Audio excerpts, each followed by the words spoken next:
that toll has risen to 46, with hundreds of people are still missing, with widespread destruction reported everywhere. From Yes. what we know so far, how would you assess the scale and the severity of this disaster, ma'am? Well, severity is quite high because as far as I can read, I can see that more than 200 are supposed to be missing, in which I can read that over 100 are Indians. And looking at the scenario, I could see that it was in very close proximity to a few glacial lakes. And in the satellite picture that is circulating, we can see that one lake seems to have breached. Well, but these are all still now under speculation. And let's see how what more updates we keep getting. Ma'am, this does not appear to have been a conventional rainfall triggered flood. Scientists are looking at, but we are reading reports that scientists are looking at the possibility of an ice rock avalanche blocking the river and possibly followed by a sudden release of water. Can you explain what may have happened according to the reports? What are going on, ma'am? Um, I am seeing some speculations like a lake glove, what we call. Then I am also hearing about an earthquake, which was about 4.4 magnitude earthquake. And also, yes, there are reports about an avalanche hitting. Now, whether each of them are controlling each other, I mean, if the avalanche has occurred in the glaciated terrain, which has triggered an outburst, I'm not very sure.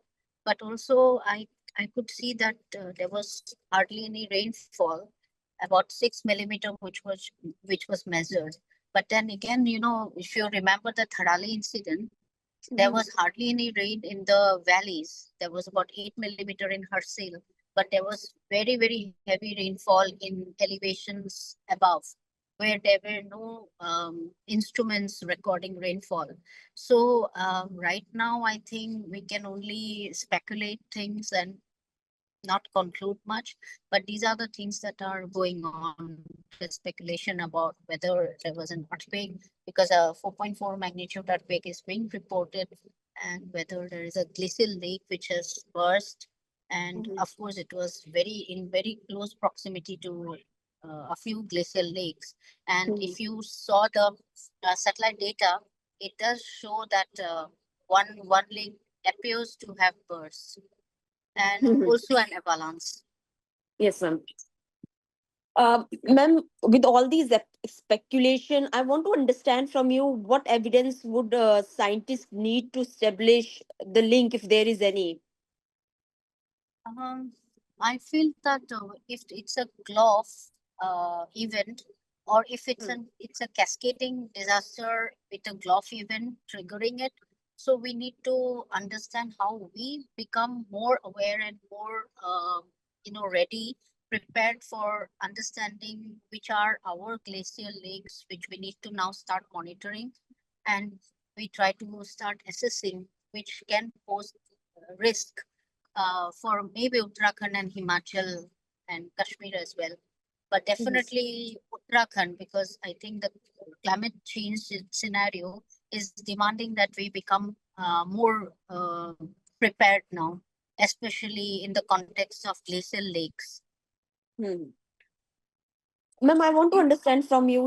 You just talked about it. You touched upon it. I want you to expand, because we are noticing reoccurrence of such events. And does this indicate that Himalaya is becoming increasingly vulnerable to sudden floods? And how urgently do Nepal and India and other countries need to strengthen the early warning systems and take the measures, other measures? Um, we need to take it very seriously. Early warning systems, we need to take it very seriously, whether they are, AI, ML enabled early warning systems, or else they are instrument based.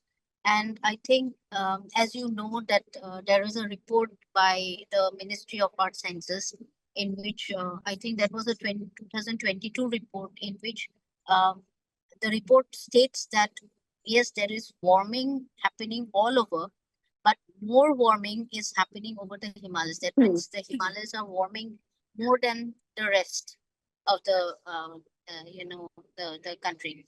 So in that context, I think that early warning system for our case is now a mission mode um, project which needs to be taken up, and we need to understand how we work towards it.